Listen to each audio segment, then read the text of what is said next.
Everyone, welcome to the class of marketing management.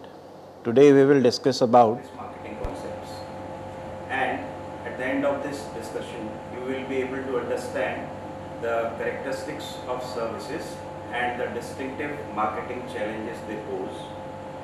Also identify the four broad processing categories of services, know the framework for developing effective service marketing strategies, and we will also be able to understand the components of the expanded service marketing mix. So we will start our discussion. As we all know, today we live in a service economy. The size of the service sector is increasing in virtually all countries around the world. Just as there was a shift from the farm to the factory, the shift has now been from manufacturing to services. As a national economy develops, the relative share of employment between agriculture, industry, including manufacturing and mining, and services change dramatically. As per the statistics of developed countries, services accounts for around 75% of jobs and 70% of the GNP capital is from the service sector. Even in emerging economies, the service output is growing rapidly and often represents at least half of the gross domestic product. Service is no longer an industrial byproduct but has become a powerful economic engine in its own right. In developed economies, knowledge-based economy is growing day by day, and services defined as those that are intensive user of high technology and have relatively skilled workforce have been proving the most dynamic component. An economy is called a service economy when the contribution of the service sector to the GDP of the nation is more than 50%. USA was the first economy to be declared as a service economy way back in 1948, with about 53% contribution of the service sector to the GDP of the nation. Services are becoming a critical source of wealth in many ways to the economies. Economies experienced an increase in employment with the growth in the service sector, while the rate of employment in the manufacturing sector is reducing every year. Employment in the service sector is rising day by day. In the service business, we have the public sector, private sector, and agencies providing specialized services also.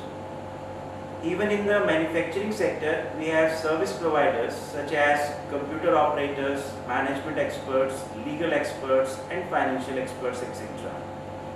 Therefore, it is very crucial for every one of us to know about the services. The basic question that confronts everyone is what exactly a service is and why should there be separate learning on service marketing.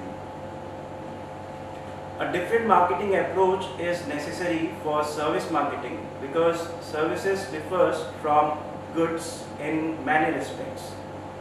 One of the basic differences is that goods were object of value over which ownership rights could be established and exchanged.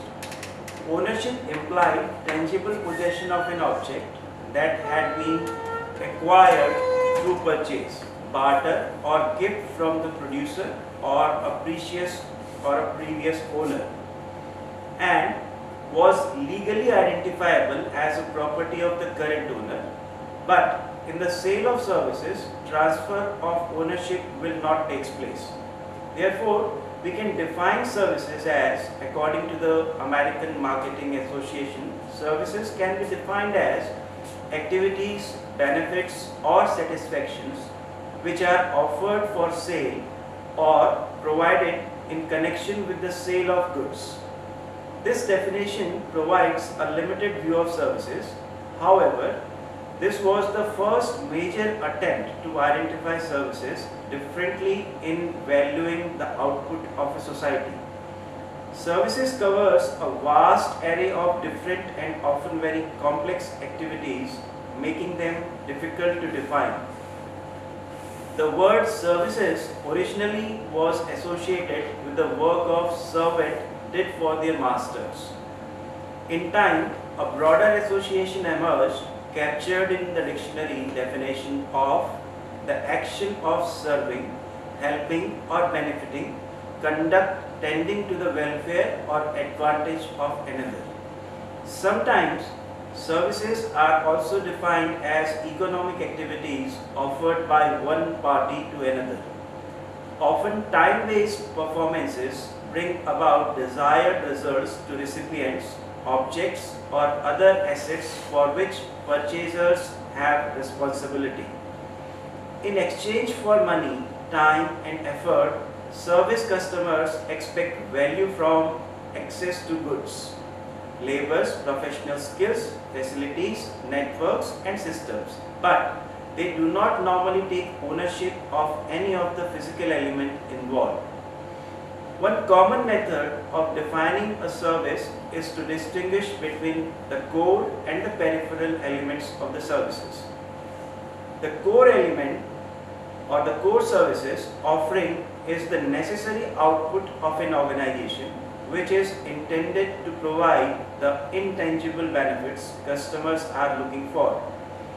Peripheral services are those which are either indispensable for the execution of the core services or available only to improve the overall quality of the service bundle.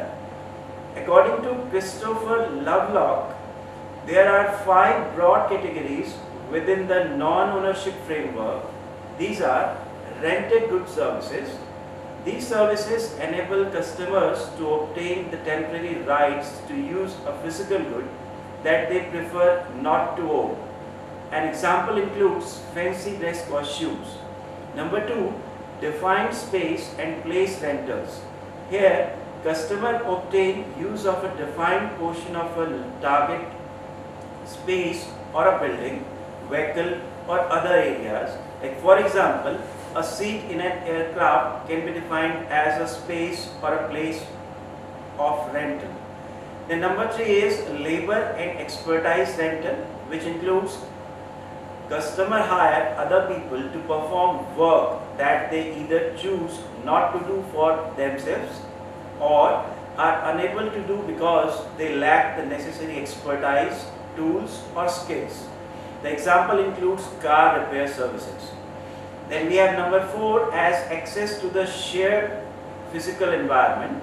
These environments may be located indoors or outdoors or a combination of both, like museums and theme parks. In return for fees, customers rent the rights to share the use of the environment with other customers. Then number 5 is access to and uses of systems and networks.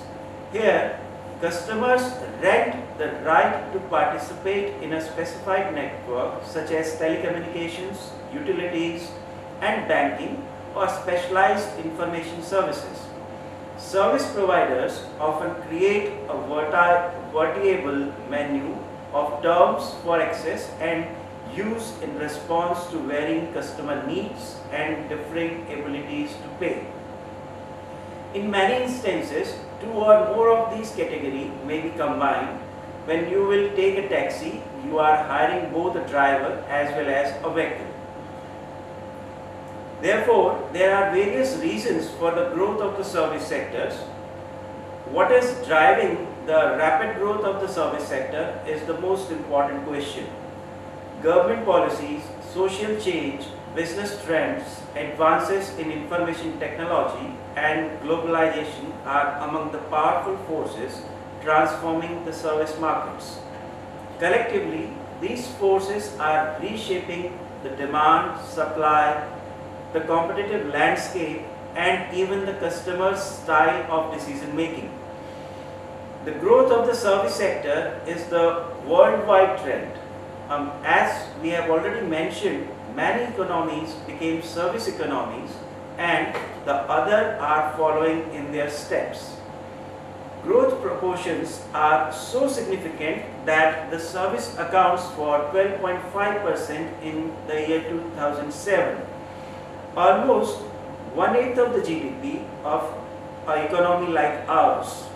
More than 75% of the workforce in the USA is employed in the service sector. The majority of the workforce in all developed economies in the world, including the UK, France, Germany, Japan, Canada, and so on, are engaged in service organizations. Therefore, the service sector of any economy can be identified in terms of contribution as the value added produced by service firm is very well comparable to and even higher than the value added produced by manufacturers of goods. Service industries increases productivity that is big enough to support continuing real growth in per capita income. The people value service at least as high as manufactured goods. Services are something one looks at after the goods need have been met. The service sector is at least as capital intensive as the goods sector, and many service industries have a high technology impact also. The reason for the growth of the service sector can be broadly categorized into two categories, which can be, number one is growth in intermediate demand from the firms. The growth of competition and the path of change in consumer exposure and expectations forced organization to look for specialized services. Companies started bundling the organization and taking the service from outside, where highly professional and specialized services are available at a relatively low price. As a result, many service organizations have come up in the world. Manufacturing firms realized the importance of staff functions when line manager suboptimal performance in decision making relating to operational activities as well as the growth of the business was identified. The concept of self-reliance by way of minimizing or avoiding dependence on others was used by the firms to reduce uncertainties. Number two is the growth in final demand from customers. As a majority of the population in developed economies and significant groups in developing economies are becoming more affluent year by year, there is a growth in direct demand from customers for a variety of services. The marginal utility from goods has diminished at least in a relative sense, and service have grown in importance. Millions of strong middle income households in India, with their desire for a variety of products and services, attract many multinational companies to the country. The demand for personal services, travel, tourism, entertainment, and the like depends upon the affluence of the society. Affluence reduces the scope of self-service and creates a growth of the service sector. Therefore, there are certain forces transforming the service economy, like the social change, the business trends, the advances in information and technologies, government policies, as well as the impact of globalization in various economies. All of these contributes to new markets and product categories, then increase in demand for the services, as well as more intense competition worldwide. It leads to innovation in service products and delivery system stimulated by better technological support, and this will create the customers who have more choice and exercise more power in terms of their buying powers. Ultimately, it leads to success hinges on understanding customers and the competitors, then viable business models which can give substantial amount of profitability as well as the market share, and creation of value for customers and the firms. The service sector in terms of Indian economy can be described as a key measurement of growth of service sector and its contribution to the gross domestic product in our country or economy. While considering services for this purpose, two important dimensions need special attention. They are the hidden services and the service in the unorganized sector. The output value of such services becomes part of the output of tangible goods. There are large number of services that are not accounted for output assessment for GDP calculations. Personal services, maid services, and the host of professionals such as barber, carpenter, washerman, and the like in semi-urban and rural India have their roots going back several centuries. These services are predominant in almost all parts of the economy. So there are certain characteristics of the services. Services have basically 5 characteristics that greatly affects the design of marketing programs. They are the intangibility. They cannot be seen, tasted, heard or smelled before they are bought, unlike physical goods. Services often includes important tangible elements such as hotel beds, restaurant meals, the bank cards. However, as the non-ownership perspective implies, it is an intangible element including the labor and expertise of service employees that dominates the creation of value in service performance. This has certain implications like intangibility presents problems that customers may experience difficulty in knowing and understanding what is on offer before and even after receipt of the service. The challenge for the service provider is to determine the extent of intangibility and the management action required to make the service more tangible. Therefore, we can say that these transforming forces in the service sector have a great impact on the service economy as a whole. We have character number 2, that is the inseparability. Services cannot be separated from the service provider. The production, delivery and consumption of services takes place simultaneously in the buyer-seller interaction. Hence, due to inseparability, the direct sale of many services is the only channel of distribution. The market for offering personal services is bound to be limited. This also has certain implications, which the involvement of the customer in the production and the delivery of the service means that the service provider must exercise care in what is being produced and how it is produced. The latter task will be of particular significance. Therefore, proper selection and training of customer contact personnel are necessary to ensure the delivery of quality. Production and consumption are said to be separable. On the other hand, the consumption of services is said to be inseparable from its means of production. We have character number 3 as variability. The quality of service provided by the competing firms cannot be standardized. Even the quality of the output of services sold by one seller cannot be uniform or standardized. No two customers can have exactly similar services even though they experience it simultaneously. It leads to certain implications like reducing variability involves determining the causes. It may be due to unsuitability of personality traits in an employee, which are very difficult to detect at the selection stage. For services, variability impacts upon customers in terms not just outcome but also the process of production. It is the later point that causes variability to pose a much greater problem for services compared to goods. It can also pose problems in brand building as compared to tangible goods. For the later, it is usually relatively easy to incorporate monitoring and a quality control procedure into production processes to ensure that the brand stands for consistency of output.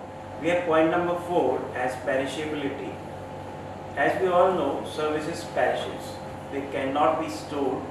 Time element assumes unique importance. If a service is not used today, it will be lost forever.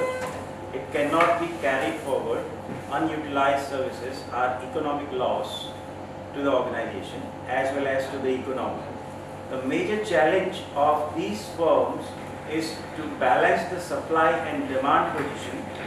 Thus, demand management is one of the crucial tasks for service firms.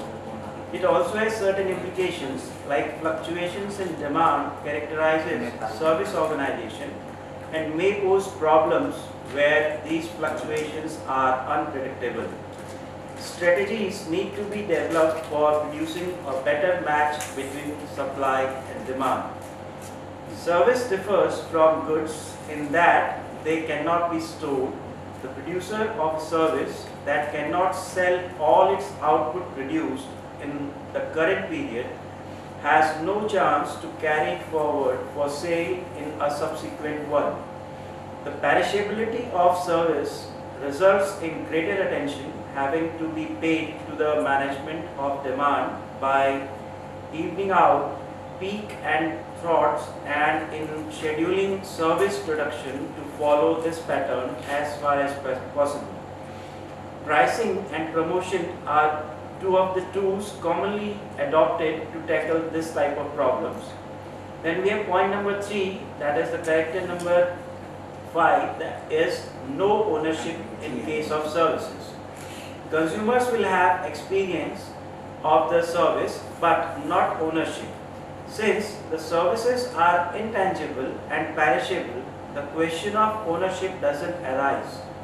Convincing the customer with tangible good on which he will have ownership through the transfer of title is much easier than selling an experience where nothing remains after consumption, except the memory of it.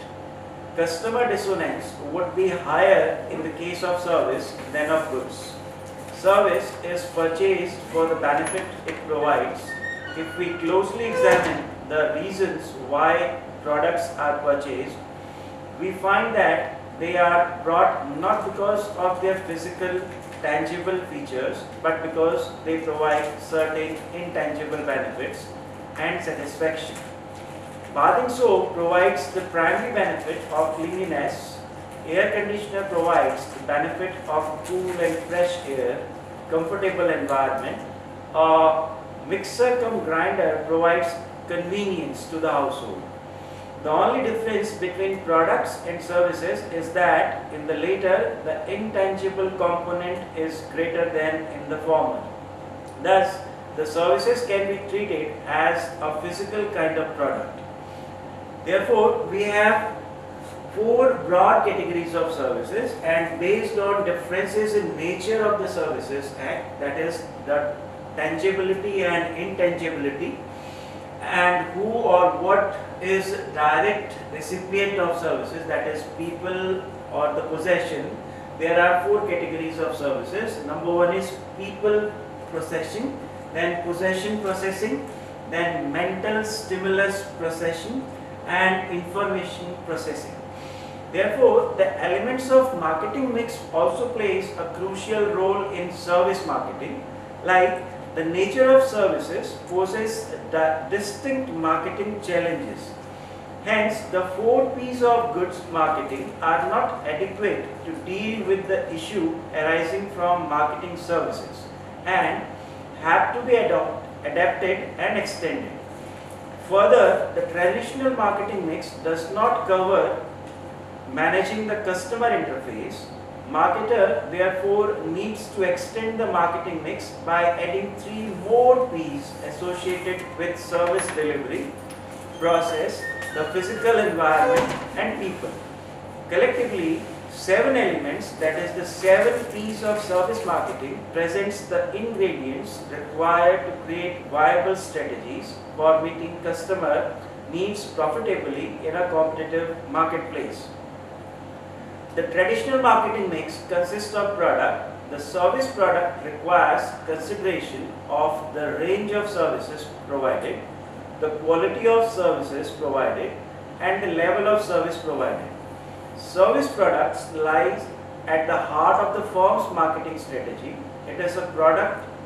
If a product is poorly designed, it won't create meaningful value for the customer, even if the rest of the 7 P's are well executed. Attention will also need to be given to matters like the use of branding, warranties and after-sales services. Service product consists of a core product that responds to the customer's primary need and an array of supplementary services that are mutually reinforcing value-added enhancements that help customers to use the core product more effectively. Then we have price as the second component of the marketing mix. Customers, by contrast, see price as the key part of the cost that they must incur to obtain desired benefits. Price may also play a part in differentiating one service from another, and therefore the customer's perception of a value obtained from service and the interaction of price and quality are important considerations in many service price sub-mixes. To calculate whether a particular service is worth it, they may go beyond just money and assess the outlays of their time and effort. Service marketers therefore must not only set price that target customers are willing and able to pay, but also understand, seek to minimize where possible other burdensome outlays that customers incur in using the services. These outlays may include additional monetary costs, time expenditure, unwanted mental and physical efforts, and exposure to negative sensory experiences. Then we have component number 4, that is promotion. Promotion includes the various methods of communicating with markets, whether through advertising, personal selling activities, sales promotion activities, and other direct forms of publicity or direct forms like public relations. The communication component plays 3 vital roles: providing needed information and advertising, persuading target customers of the merit of a specific brand or service product, and encouraging them to take action at specific times. Communication in service marketing is educational, especially for new customers. Communication may be delivered by individuals such as salespeople and frontline staff at websites, on display screens, in self-service equipment, and through a wide array of advertising media. An important role of service firms' communication is to create confidence in its capabilities by emphasizing the firm's experience, credentials, and expertise in its capabilities. Then we have component number 5 as place, which is specially added for service marketing. The location of the service provider and their accessibility are important factors in service marketing. It may involve the physical distribution or electronic channels depending on the nature of the service. Many information-based services can be delivered almost instantaneously at any location in the world that has internet access. Firms may deliver service directly to the end user or through intermediary organizations such as retail outlets that receive a fee or commission to perform certain tasks associated with sale, service, and customer contact. Speed and convenience of place and time have become important determinants of effective distribution and delivery of services.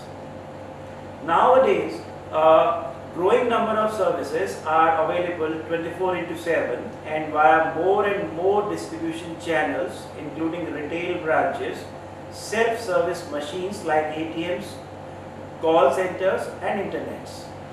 We have extended service marketing mix. Since services are usually produced and consumed simultaneously. Customers are often present in the firm's factory, interact directly with the firm's personnel, and are part of the service producing process. Also, because services are intangible, customers will often be looking for any tangible cue to help them understand the nature of the service experience. Therefore, process is an important characteristic of extended service marketing mix. Some services are very complex, requiring the customer to follow a complicated and extensive series of actions to complete the process. Smart managers know that where services are concerned, how a firm does things, and underlying processes often are important as what it does. So, creating and delivering product elements requires the design and implementation of effective process. Manufactured products can be produced at a separate factory under controlled conditions and checked for conformance with quality standards long before they reach the customer. For services, however, operational inputs and outputs tend to vary more widely and make customer services process management a challenge. The extended marketing mix elements are included in the service marketing mix as separate elements because they are within the control of the firm and any or all of them may influence the customer's initial decision to purchase a service as well as the customer's level of satisfaction and repurchase decision. Then we have another very important component or characteristic, that is the people. Many services will always require direct interaction between customers and service employees despite technological advance. All the human resource participating in the delivery of service provide cues to the customer regarding the nature of the service itself. How these people are dressed, their appearance, their attitude and their behavior all influences the customer's perception of the service. Service firms needs to work closely with their human resource department and devote special care to selecting, training and motivating their service employees. In addition to possessing the technical skills required by the job, these individuals also need good interpersonal skills and positive attitude. Human resource managers who make strategies recognize that loyal, skilled, motivated employees who can work well independently or together in terms represent a key competitive advantage to the organizations. Then we have one more important element, that is the physical environment. The physical environment of service includes all of the tangible representation of the service such as brochures, letterheads, business cards, report formats and types of equipment. In some cases, it includes the physical facility where the service is offered. The service firms need to manage servicescapes carefully since they can have a profound impact on customer satisfaction and service productivity. Physical environment cues provide excellent opportunities for the firm to send a consistent and strong message regarding the organization's purpose, the intended marketing segment and the nature of the services. So, we have four different categories of services. One is who or what is the direct recipient of the service. Now here, the nature of the service act is people or possession. The tangible actions can be people possessing services directed at people's bodies, that is the barbers and the healthcare centers. Then possession is related to refueling and recycling type of activities. Then we have intangible actions also, that is the mental stimulus processing. which includes education and advertising or personal relation related activities, and information processing, which is directed at the intangible area, and accounting and banking are such type of factors. Similarly, all these four components have people processing. Customer must physically enter the service factory and cooperate actively with the service operations, and the manager should think about process and output from customer's perspective or customer's point of view, how they are interacting, what is their level of understanding towards the services, and what is the level of advancement of technology in a particular economy, and to identify the benefits created and non-financial costs, that is the time, mental and the physical efforts laid down by the customer as well as by the organization. Now the possession processing have customers are less physically involved compared to the people processing services, and the involvement is always very limited, and production and consumptions are always separable in nature. Coming to the mental stimulus processing means ethical standards required when customers who depends on such services can potentially be manipulated by the suppliers. Then physical presence of the recipient not required at all, and core content of the services is information based and can be inventorized also. Then coming on to the information processing, it includes the most intangible form of service output, and it may be transformed into enduring forms of service output. It is a line between information processing and the mental stimulus processing may be blurred with the help of this information processing. Certainly, we can have a value added by physical intangible elements, and it helps in distinguishing goods and services. That is the type of services laid down by certain organizations, like or by some specialized institutions.